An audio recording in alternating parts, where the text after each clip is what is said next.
Hey, what's going on, everybody? This is your boy, Jay Mason. Welcome to another special episode of Beyond the Album Cover, where we take a look at music and everything else in between. We're going to do that, but we're also going to infuse some sports talk into it, because right now on the phone I have with me my man, Desmond Johnson, from the show The Rundown and of Carolina Sports Monthly. Desmond, welcome to the show. Hey, man. How's it going? It's going well, man. I appreciate you taking the time out of your busy schedule to do this interview with me. Yeah, absolutely. When you asked me to do it, I was like, yes, just let me know when, and we can get popping. So I'm ready. All right, so tell our audience outside of the NC Triad area that don't know about Carolina Sports Monthly and how the Rundown came about. Well, it's Sports Carolina Monthly. I'm not going to pick on you because a lot of people get that backwards the first couple of times that they say it. But it's Sports Carolina Monthly, and actually, where to begin? I was a writer. It started off as a print piece. The former owner, before I owned it, started a print magazine here in the Triad because he wanted to focus on prep athletes that weren't getting a lot of exposure through the regular network. And he created like this 24-page monthly print magazine that basically spotlighted all-star prep athletes in the area. And I randomly found an issue, like in its first year of publication, I found one like in a pizza parlor or something in Greensboro. I started reading through it, and he had an ad for a writer's one. So I started contacting him, and then I became a monthly writer for Sports Carolina Monthly for about 5 or 6 years, and then left because I received another opportunity in the newspaper world, and it was kind of a conflict of interest, so I left the magazine for about a year, maybe 2 years, and then left that company. And when I did, was kind of at a crossroads in terms of what I wanted to do, and at the same time, the previous owner of Sports Carolina Monthly was thinking about just basically retiring the brand. He was getting burnt out from doing the print piece every month pretty much by himself, and offered to buy the brand that had been around for like 7 years at that point here in the Triad. Offered to buy the brand from him, and I told him if I buy it, I'm not going to do the print piece. I'm going to basically turn this into a 24-hour online digital presence. So bought the brand at the end of 2016, slowly went about the fact of building a website, just kind of building a little buzz that way. And really in the past year or two, we've kind of pivoted more towards digital productions in terms of podcasts, sports broadcasting. We started doing high school sports here in the area, like high school football. We'll probably expand that a little bit more as we go deeper into 2020, whenever sports return, and just basically just seeing where it goes from there. So it's kind of an organic thing that kind of started from a print piece that I found in a pizza parlor about 10 years ago. Okay, and then the Rundown is like an offshoot of the digital component? So the Rundown, basically the radio station that was here in the Triad was kind of playing with sports. Right around the same time when I left that newspaper in 2016 and bought Sports Carolina Monthly, I was looking to get back into radio because that was kind of what I was majoring in college. I'm a proud UNC Greensboro Spartan alumni like yourself, and a lot of my background was media, radio in particular, and production. So at that point, I'm like 39.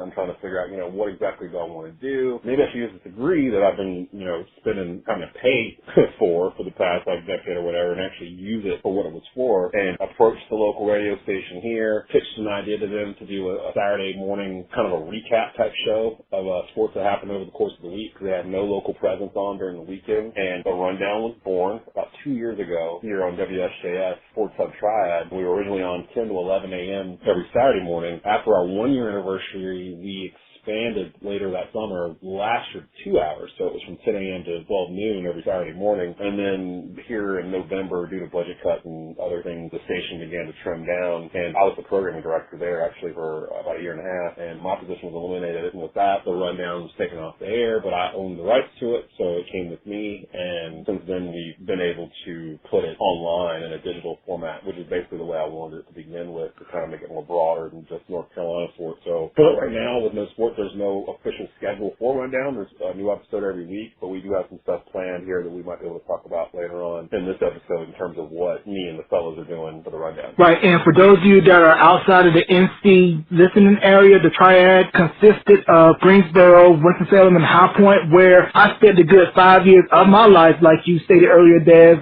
we are both alums of University of North Carolina at Greensboro. Ron Pride, you graduated a year before I came in 2004. Shout out to my homie Chris Lee, who is currently the sports anchor for WRL TV5 Raleigh Durham NC Market. Yeah, man, Chris, that's my boy, man. I graduated, like you said, about 4 years before Chris. Me and him, our paths at UNCG are basically identical. We both worked at Spartan Television. We both worked at the radio station on campus at a UAG. A lot of good memories there. Very active in the media studies department there with the professors and everyone else. And Chris has been a guest on the Rundown multiple times. In fact, I want to say he was one of the very first guests on the very first show. I think it was him on the very, very first show. It was him and Kyle Butler, who also went to UNCG at the time. So I've known Chris for a long time. We've worked together at Intercom, and super, super proud of him. Super, super proud of what he's doing, him and his cute little family there. Oh, yeah, because actually, as I was talking with you earlier, that Chris and I, we were roommates together, and we came up in BCN at the same time. I started at WAG fall of '04. He came on the following semester. Now, through his show, I got exposed to how deep the triad was in as far as hip-hop goes, because I grew up in the eastern part of North Carolina, which is close to Virginia, and hip-hop scene out in that part of the state was very unheard of. So once I moved to Greensboro, it was like, whoa, I didn't know the legacy of the triad contributions to local hip-hop, like with the Busy Boys, rest in peace, Dana Lucian, and it also helped launch the career of Ski Beats.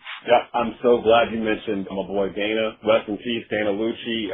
It's crazy. He had for those that don't know, Dana Lucci was a pioneer of hip-hop here in this area. He's basically considered the godfather of the hip-hop scene here, the independent scene here. Basically showed everybody how to do it independently, and he was just starting to make some moves. The last conversation I had with him was about a week or two before he passed, and he was in the middle of getting ready to start shooting a feature film, and I was going to come on board to help him with that. And I had just filmed an episode.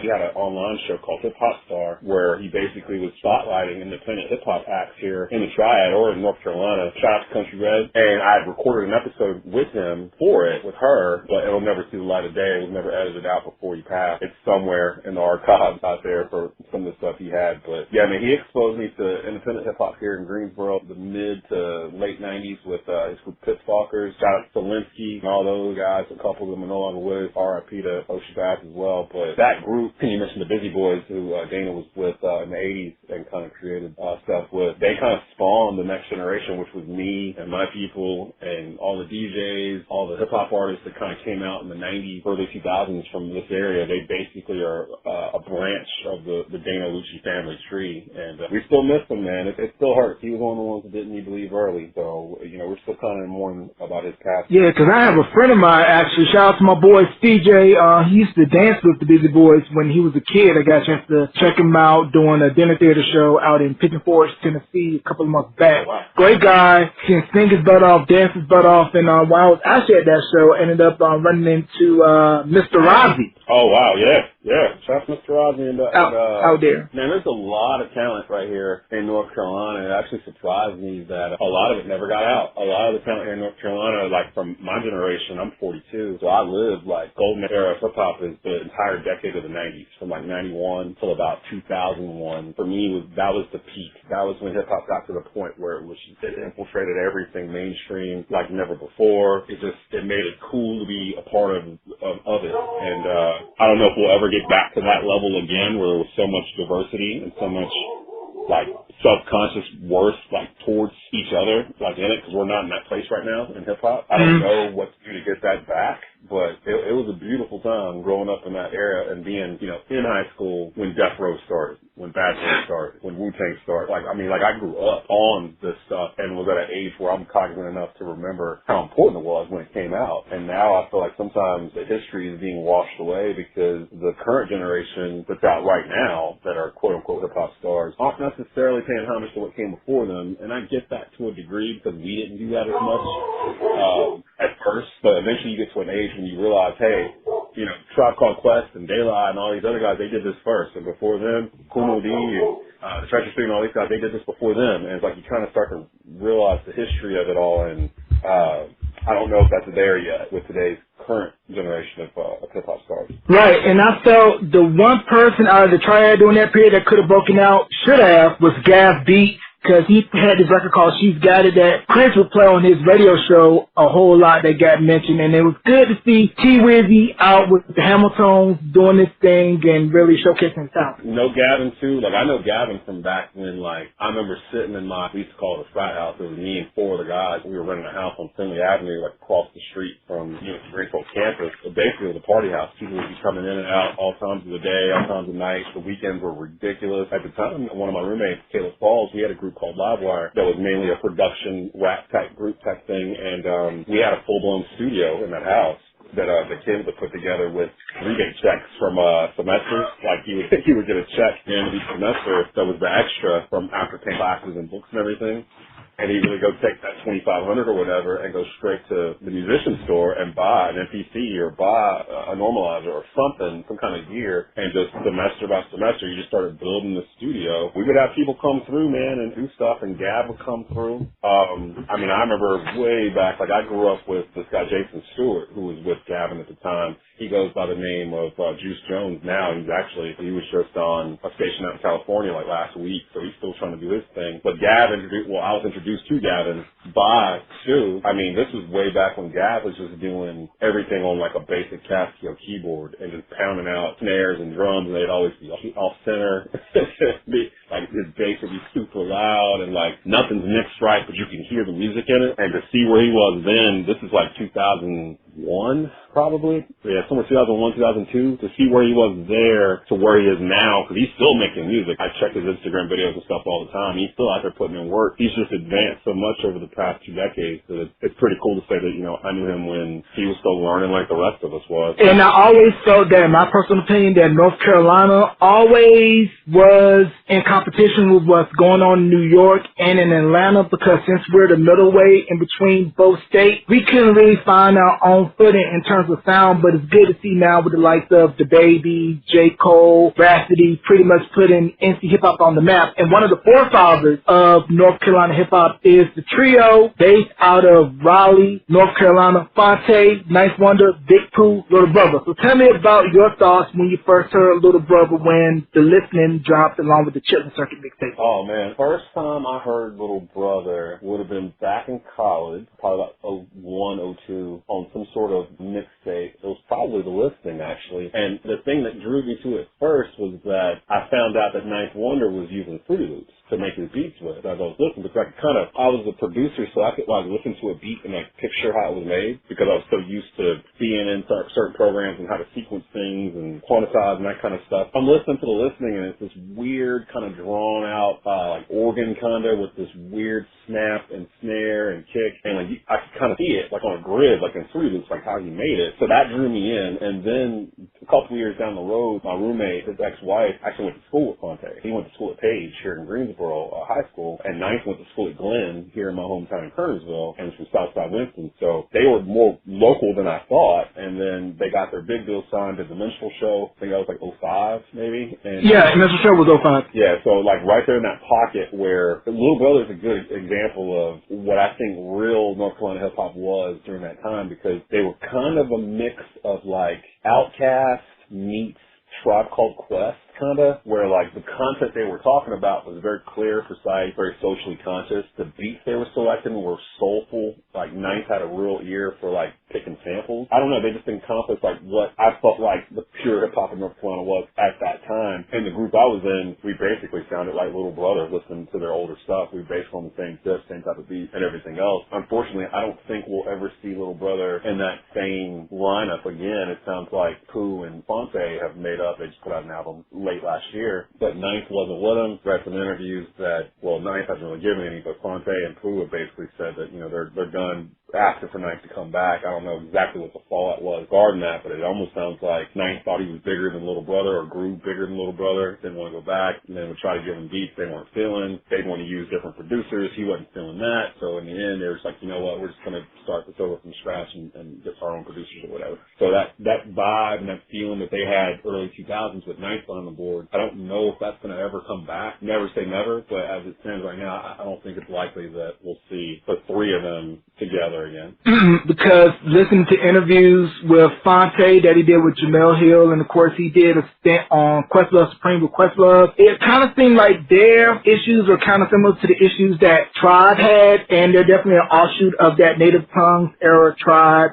De La, and Pete Rock, CL Smooth, Black Sheep, that whole period. But May the Lord Watch, it was a good album to me. You kind of missed Nice on the Beats, but Fonte improved, brought it lyrically, and for me, it was up there with Rhapsody's Eve album, along with YBN Corday's The Lost Boy album as my top 3 rap albums of 2019. And for those of you that don't know, YBN Corday, he was born in Raleigh, but was actually raised in Maryland. So he kind of has some NC ties. I feel bad. I have not gotten a chance to really sit down and dissect that Eve album from Rhapsody, which of course was produced by Nice Warner. But yes, I mean, I would agree. The album that came out from Little Brother. I listen to it more and more the further away I am from when it actually was released, and I actually respect it more and more the more I go back into it and listen to it. It's a little jarring. The beats aren't nice, but to be honest, the album they had before this one was done without Nice too. Because really, if I'm not mistaken, Fonte said that this stuff started happening during Minstrel Show, that they had started pulling away from each other or whatnot. And now, Nice teaching in college, he's got his own production stuff going on, he's got Jamla going on, the record label and everything, so he's got his own thing going on. Pooh and Fonte are kind of over here doing their own thing. But yeah, when you talk about North Carolina groups and hip-hop, I think Little Brother deserves to be towards the top of that list. They're the ones that kind of exposed that element of hip-hop to the masses that hadn't really gotten that far before. Right, and I just went back a couple of months ago and re-listened to The Minstrel Show. For me, The Listening is my favorite rap album of all time, but listening to The Minstrel Show, I felt it was very well put together, and Little Brother came along at a time when social media was still in its infancy, where everybody was still on AIM or Yahoo Messenger and OK Player, those message boards, and I felt like had social media would have been as big as it is now back then, Little Brother definitely would have had the commercial success they should have deserved, because I believe that album, The Minstrel Show, got 5 mics in the source. Yeah, actually, a Minstrel Show, I probably lean Minstrel Show more than The Listening, just because with the Minstrel Show, I love conceptual albums that are thought out from beginning to end. Like, it's not just songs just kind of thrown out there in any random order. It's actually like a compact, almost like you're watching a movie from beginning to end. It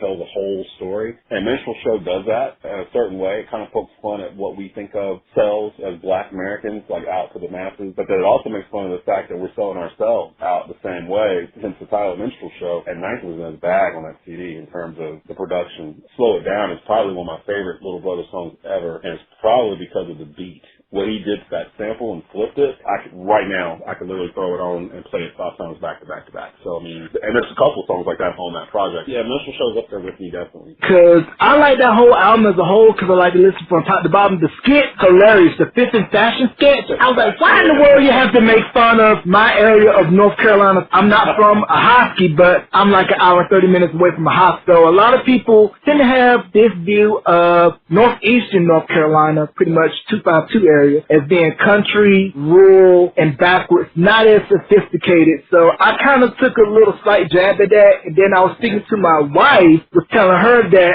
the hip-hop class that he teaches with Dr. Mark Anthony Neal, that'll be the only time I will ever step foot on the campus of Duke. I am not a Duke fan. I'm Tar Heel born, Tar Heel bred. When I die, I'll be Tar Heel dead. Hey, that's what I'm talking about. Right here. Born and raised. So, yeah, I'm the same way. Now, being in sports, I have to give Duke credit and talk about Duke on an even level. But, yeah, off the mic or whatnot, people know how I feel about Duke. And I know how people feel about me feeling that way about Duke. So, right.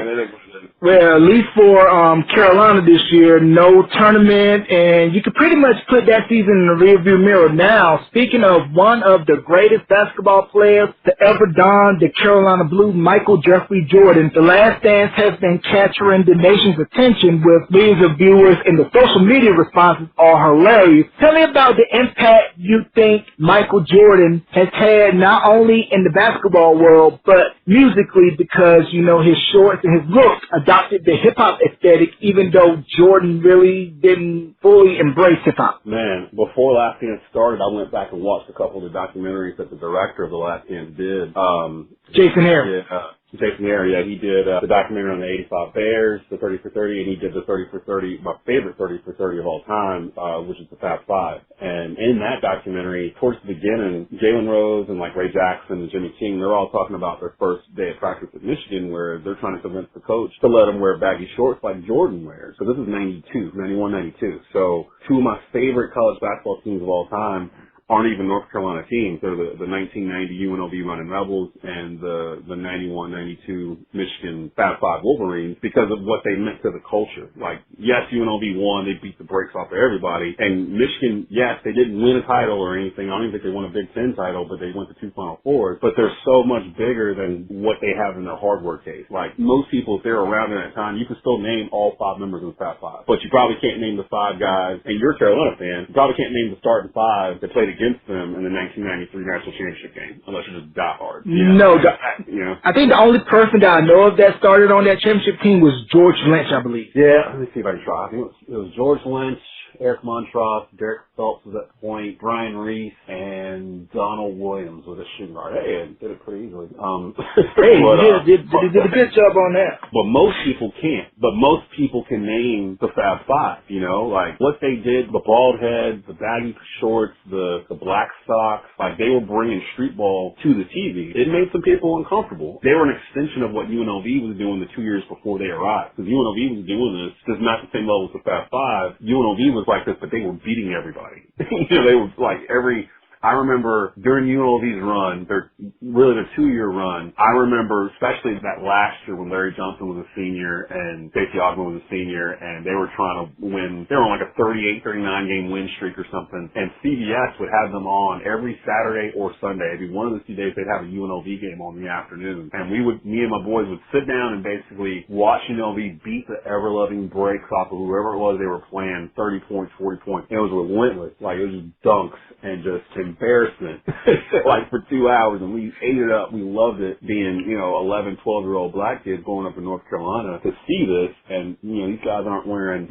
booty shorts and real tight jerseys and anything. Larry Johnson's got a gold tooth. They got tattoos. They're talking trash. They're getting hyped. They're hollering on the court. We'd go outside and try to emulate what we saw on the basketball goal after they were done. And then Michigan was just that times 10 in terms of cultural element. Like I said, they didn't win anything. They didn't win a Big Ten title. They didn't win a national championship, but what they won was the heart of Black America over those 2 years, which is why they're still talked about so fondly to this day, even though they never won anything. Those two teams to me are just so huge towards basketball and hip-hop in general. Right, and also we can go as far back and kind of look at those mid-'80s John Thompson, Georgetown teams. They adopted that hip-hop persona, and also the youth football teams of the late 80s, early 90s. I mean, they had Uncle Luke Campbell down on the sideline. Yeah. And that kind of goes along with what I was saying before, coincides with the 90s being the golden era of hip-hop to me, because look at those teams you just named, the early 80s Georgetown team, really the entire decade of the 80s, that was Miami squad, that first run, UNLV,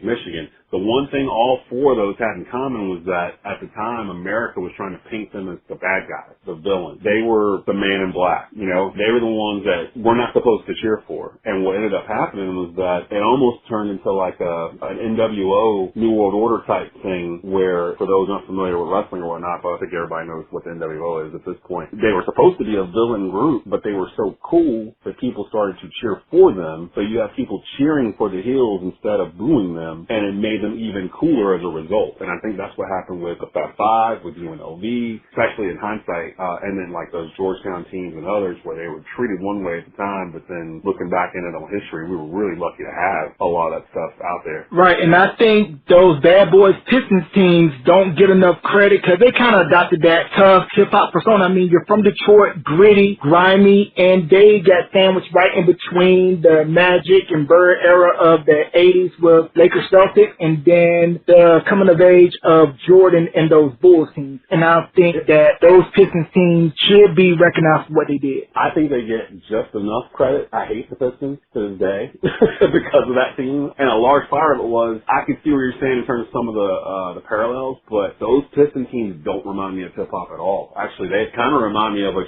true heel stable in a wrestling faction, like I don't even know, Dungeon of Doom or something, but it felt like they weren't playing basketball a lot of times. Like, in the 80s and early 90s, yeah, the NBA was refereed a lot differently than it is today. You could get away with a whole lot, but with no sports on, I've been able to go back and watch a lot of classic stuff, and, man, those Pistons were playing football. Like, they were literally... It was volleyball.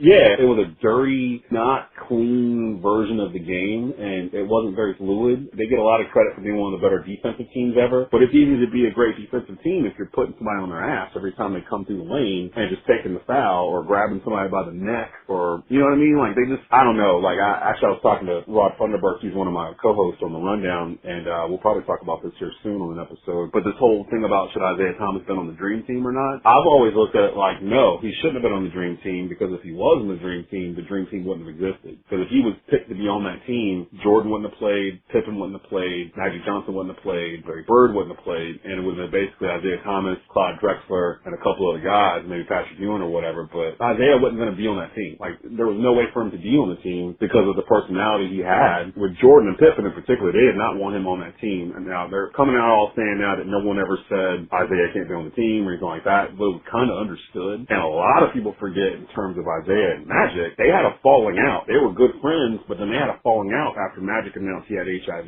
and Isaiah Thomas publicly wondered aloud how he got it, basically insinuating that Magic might be gay. And that made them have a falling out. Larry Bird and Isaiah weren't good friends. People may or may not remember Dennis Rodman saying comments about Larry Bird being a white ball player and he's getting more accolades. And then Isaiah said, well, if he was black, then he'd just be another guy. They kind of squashed that for the camera. Larry acted like he was bigger than all of it. But Larry Bird also strikes me as the type that holds grudges.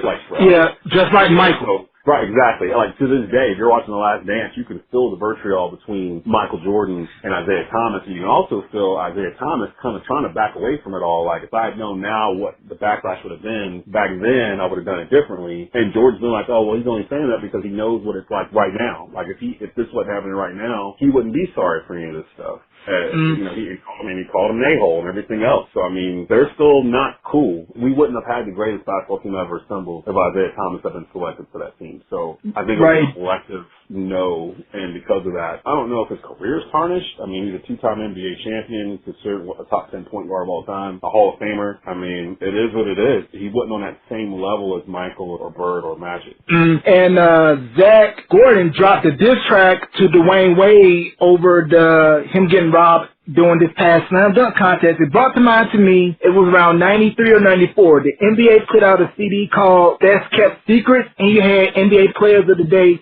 rapping.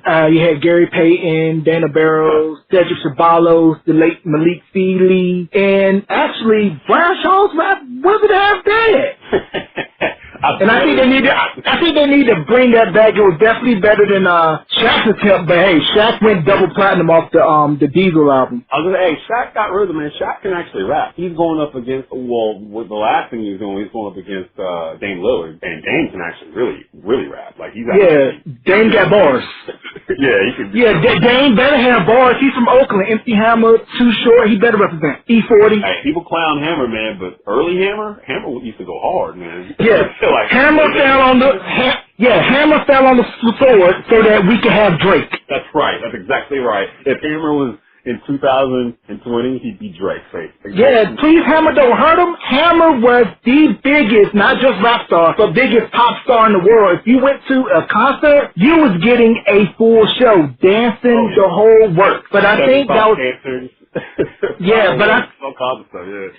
I think that was primarily because, as you know, at that time in hip-hop, there was that divide between backpack, conscious rap, and the mainstream rap artists, and they wanted to keep it more underground. But what Hammer did was figured out a sweet spot to where, how can I make rap music acceptable to the mainstream audience? And it got played on pop radio, urban radio, worldwide exposure. But Dr. Dre figured out, how can I make rap for the pop audience but still maintain their integrity amongst the hood? Yeah, you phrased it perfect. Like, 80s hip-hop was about partying. You know, where's the best party? Or bragging. You know, I got a bigger TV than you. My car's shinier than yours. You know what I mean? I can rap better than you. Like, that was really either more braggadocious or it was about having a good time. It was about dancing, kid and play, you know, that kind of stuff. And the 90s, what we were going through in real life was starting to seep into the music. So, like, 91, you know, Deep Cover, Dr. Dre, Snoop, that kind of ushered in, that really, to me, ushered in the golden era of hip-hop. Like, the kind of the middle to tail end of NWA all the way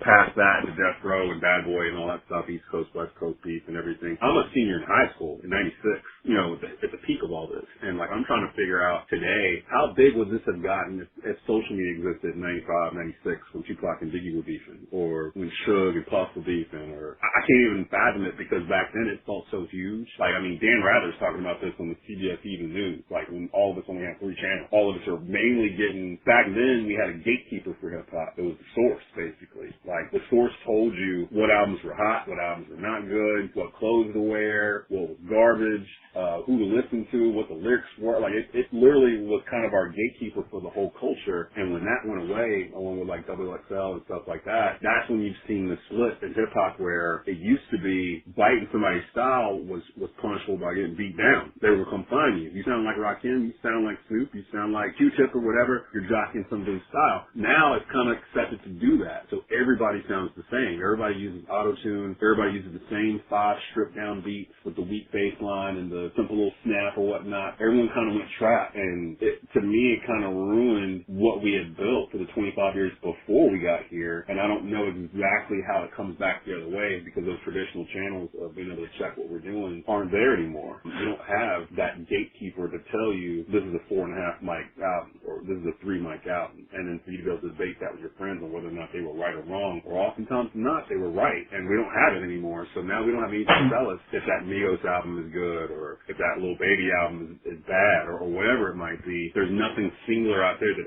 like the Bible for the culture, that everybody agrees on. They have their finger on the pulse, and they know what's good and what's hot and what's not, and that really, to me, is what's really missing in hip-hop right now. And what were your thoughts on once Ski Beat finally broke out nationally with his production on Reasonable Doubt, and then Camp Lo's Uptown Saturday Night album, and then also the rise of the South in terms of hip-hop, with Atlanta coming to its own, Houston breaking out nationally, New Orleans breaking out nationally, and just the South in general? I never knew Ski. Like I said, I knew Dana really well, Dana Lucci, and he knew Ski, and I knew some artists at the time that were messing with Ski, because I think after he did Reasonable Doubt, he was back here for a little while. He had produced, what's his name, Hot Right. I don't know if I remember.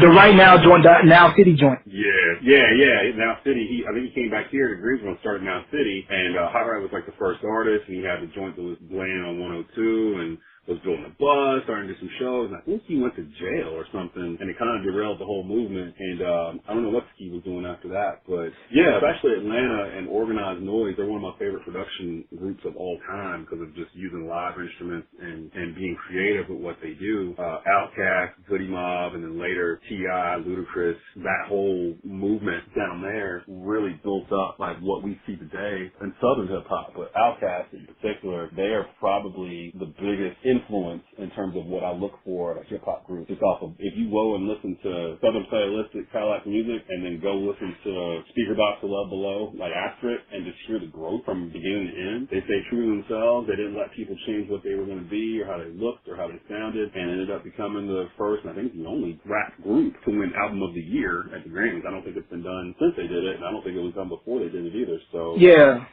I don't think so either. Yeah, because that Hot Right record actually got airplay in the Raleigh-Durham market as well on K97.5, because I remember hearing that a whole lot, and I was super hyped, like, oh, he's from North Carolina. But what really put North Carolina on the map for some people was Petey Pablo. When Raise Up came out, you can still play it to this day, still get hyped, because I remember I was a freshman in high school, and when he shouted out Halifax County, although I'm from Northampton County, we were like, close enough, he still shouted out our area. But North Carolina has always been rich in terms of musical talent. You have Randy Travis, Ronnie Millsap, James Taylor, Jodeci, Anthony Hamilton, Fantasia, Sunshine Anderson. The list goes on and on of all the great music that came out of this state. And we're known more than just NASCAR, Pepsi, and Stranger Things. Yeah, I would agree with that. I mean, like North Carolina over the past 20, 25 years, I think both the coast, New York and LA, are starting to realize that there's talent down here, and they flocked to Atlanta first, which is, understandable, but now I think Charlotte and like the Triangle, and even here in the Triad, they're starting to get some recognition, some notice that there's a lot, not just hip hop, but just overall, like filmmakers, comedians, talked about Chris Lee earlier. He's doing his thing. If I'm not mistaken, he's the first lead black anchor at WRAL in Raleigh. He is. So shout out to him. Shout out to my boy B-Dot over at 102 Jams. He's doing his thing. He's been on Wild 'N Out and on MTV and, doing shows at Comedy Zone. He's still running the morning show at 102. Cross paths a lot. He's been a guest on my show a couple of times. I mean, there's people out here doing their thing, including myself. So, I mean, it just depends on, being able to have the mentality to not accept that you can't do this on your own. You got to have this, you got to have that, and these people and those people. And that's not necessarily the case, especially now in 2020. If you've got the idea and the ability to go and take care of it, you can pretty much do whatever you want to do, and that's kind of what we're all doing right now. Right, which I think is the great thing about technology is that no longer do you need a gatekeeper to give you approval. You can just go online, put it out there, and if it's good, they'll find it. Yeah, pretty much. We kind of eliminated the record companies and the labels and the movie studios and things like that because as technology got easier to buy and do yourself, we started teaching ourselves how to edit, how to shoot video, how to do fancy effects, and how to produce, and how to do all this stuff in-house. And to be honest, that's part of the reason why I don't think hip-hop will ever get back to where it was, because you're not going to really have situations where you have hip-hop labels like No Limit or Cash Money or Death Row, Bad Boy, Duck Down, Wu-Tang, like back then. Loud. Yeah, back then, all that stuff, I mean, those labels were like Click, like. Rockets.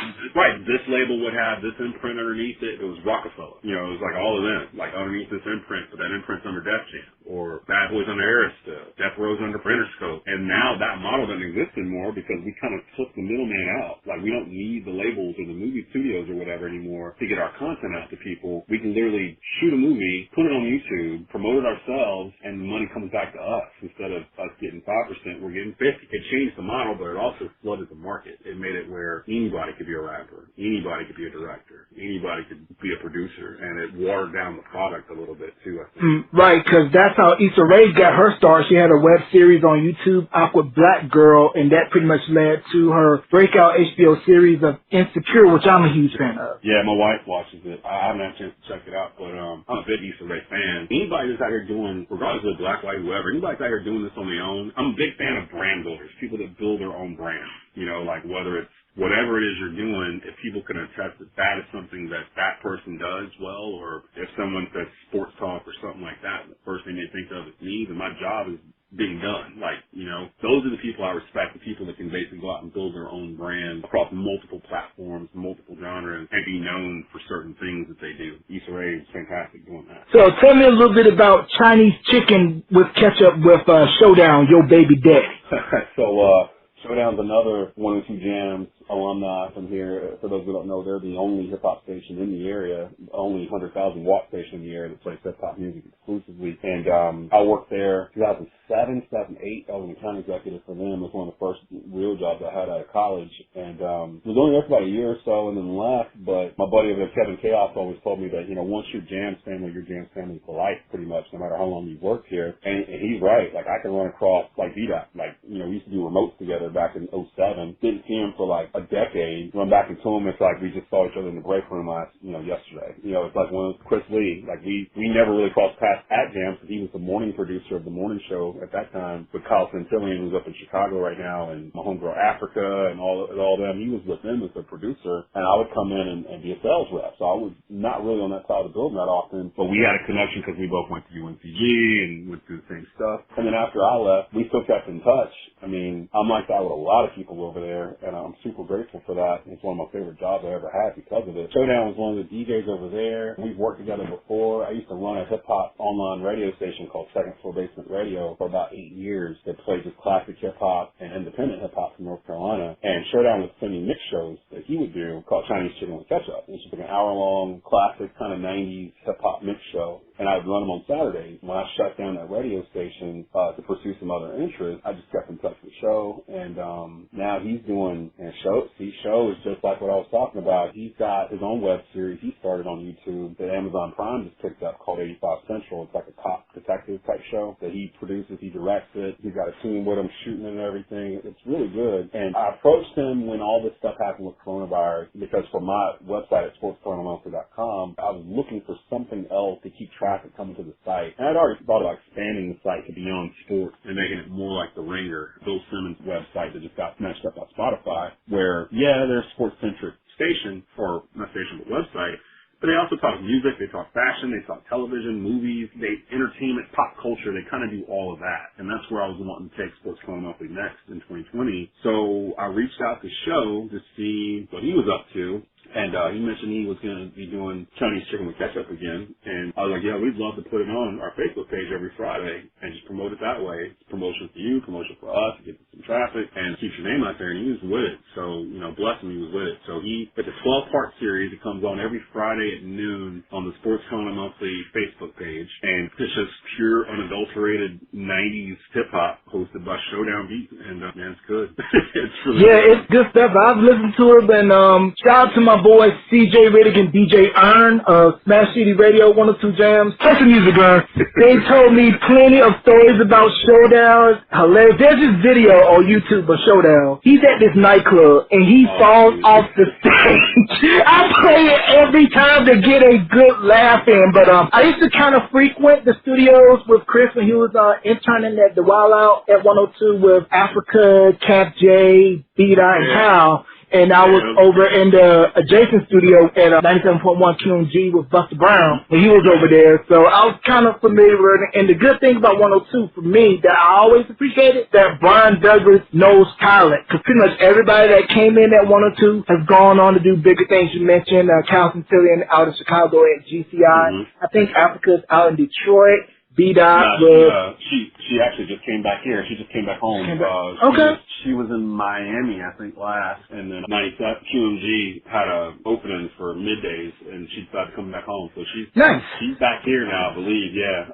Nice. Yeah, they were there when I got there, and they all treated me like family. And at the time, to be honest, the rough time for my family, me and my wife, we were going through a whole lot. That 102 Jams family, literally, I can't put into words what they were doing for my family just to make sure we were all right. And just financial support, mental support, just everything. And once all that was kind of done, I decided I needed to leave, not because I didn't like the company or the people I was with, but I just wasn't in the right frame of mind to do the job that I was doing for them at the time, and just needed to step away. And to this day, that's one of my favorite jobs I ever had. It was stressful. It was 100% commission, but like people seem to think when you work for 102, you got a lot of money. And I will say it did give me a lot of opportunity. Like I met Rick Ross working there. I met Taylor Swift working there. Man, I've met so many stars. Like, I met Taylor Swift before she was Taylor Swift. It's like she was still a country singer. I remember still to this day, she was coming in to do a 93.1 The Wolf, the country station. They would do these things where it was like a Friday, like, in-house studio session where, like, 20,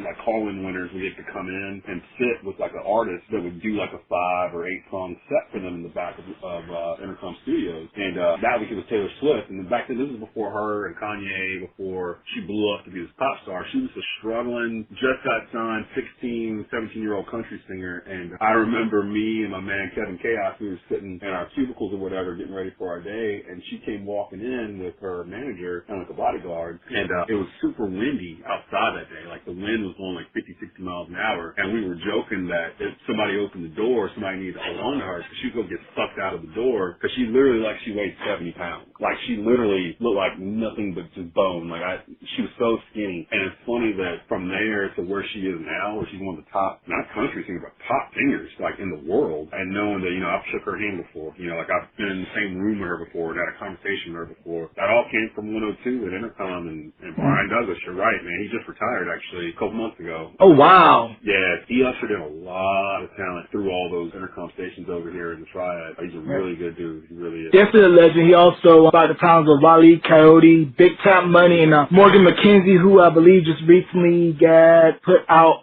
in, I think, Tulsa, Oklahoma. I think that's where she's at now, I believe. Oh, okay. I know Intercom went through some cuts. They just announced massive layoffs a couple weeks ago, so it did affect a couple people I know. But, yeah, man, I still got super fun memories of working at 102, doing the concerts and the events that we would do, the remotes, and just seeing how people just look out whenever that 102 Jams band would show up someplace in Park and do what they do. And, have that jam sticker, and then Summer Jam, because I remember being in Greensboro, everybody getting hyped for Summer Jam. You get your car clean, get your hair cut, your hair done, and you get ready to roll up to the Greensboro Coliseum. They call it J City Boulevard now, but I still call it High Point Road. Right, everyone here still calls it High Point Road. And look, I went to the first Super Jam 1, it was 97, and I don't know if you remember the bill, but the whole thing of it was 10 acts for $10. That was the whole... What? Yeah, it was 10 acts for $10.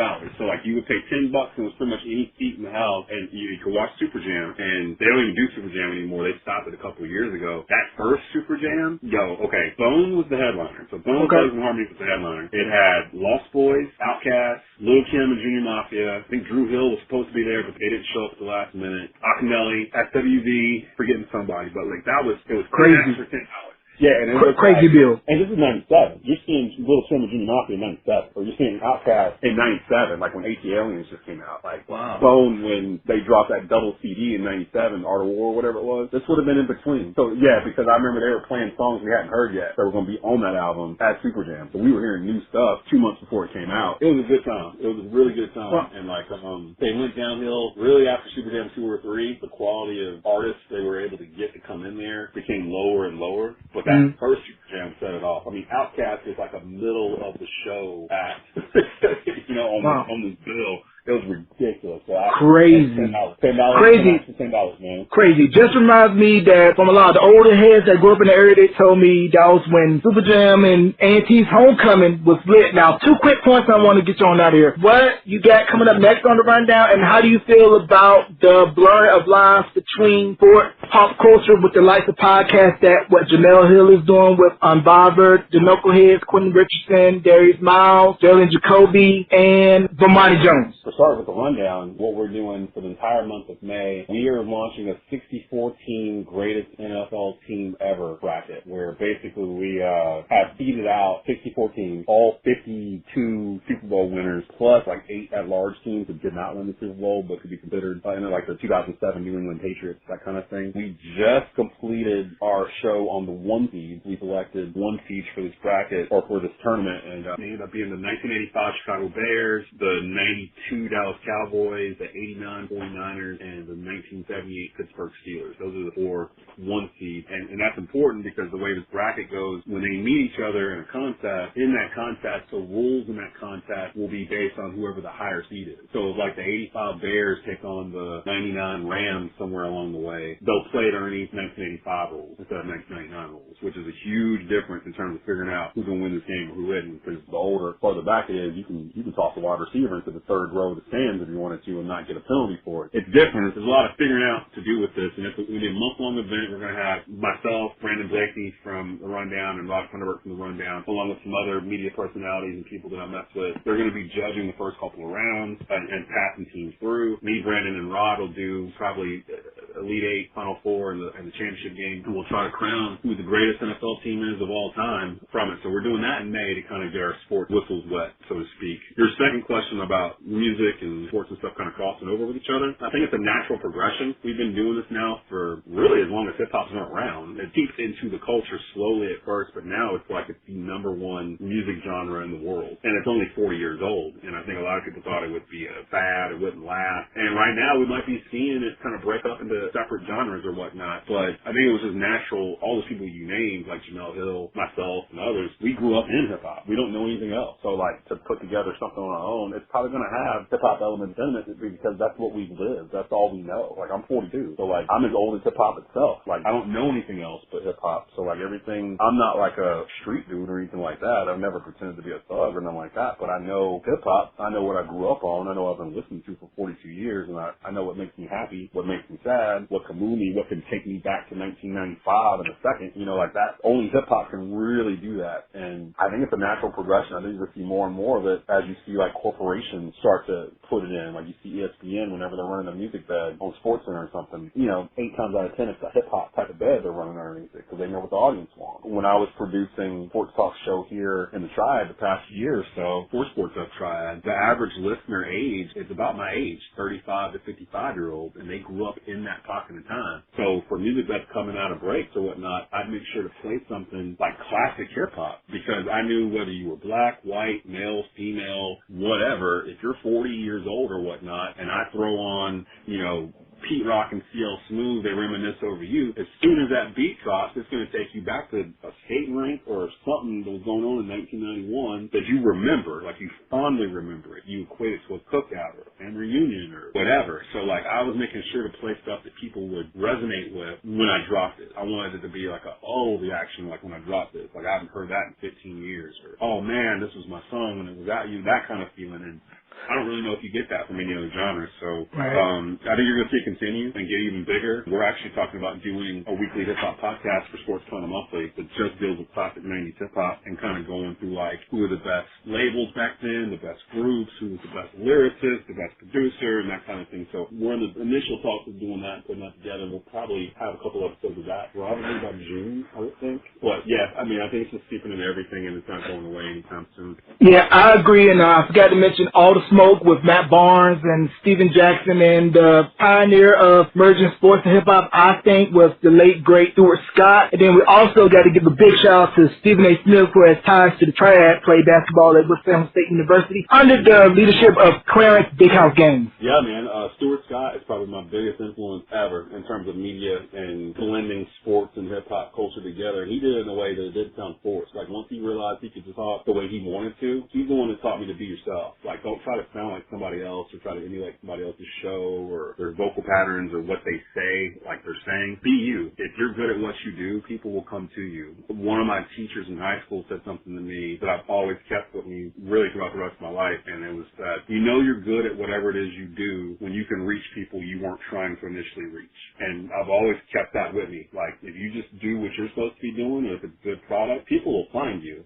People will talk about you, and people will get to you. But when you try to be someone else or try to emulate something else or try to copy what someone else is doing, it comes off that way. And you might have some success early, but it's not lasting, fleeting. So do stuff that makes you proud and do stuff that allows you to reach people you weren't trying to reach in the first place. And that's a pretty successful way. Shout-outs you want to give and let people know how they can hear the rundown and what times it is available. Really, just shout out to everybody that's been paying attention to what we're doing and sticking with us. We had some people that came along when Rundown got canceled off of terrestrial radio, and that's helped spread the word online. I've got a core group of people that are kind of working with me: Rod Thunderbird, Brandon Blakey, Marcus Shockley over at Netcat Sports, Chris Lee. You know, a lot of different people that have kind of, urged me to continue on with what we're doing and just helping us build a bigger platform. You can get to the rundown a number of ways now. There's a Sports Corner Monthly YouTube channel that we just launched that has the video versions of that available. The audio versions of all the rundown episodes are available on Anchor, Spotify, iTunes, and Google Podcasts. Just search the rundown with Desmond Johnson or search Sports Corner Monthly, or just go to sportscornermonthly.com. There's a podcast section on our website where you can go and access the archives, the rundown, and all the other podcasts that we serve and host. So multiple ways to get to us. Just Google the Rundown with Desmond Johnson, and it'll give you a multiple amount of ways to get to where our content is. And hopefully you guys will come and check us out. All right, ladies and gentlemen, there you have it. Desmond Johnson of the Rundown and Sports Carolina Monthly. Des, thank you for doing this interview with me, and it's been a pleasure. Hey, Drill. Hey, from one spark to another, man, keep doing what you're doing. I appreciate you inviting me on and talking a little hip-hop and sports. And, man, I like what you're doing, man. Just keep it going. If you ever need anything from me, just let me know. No doubt.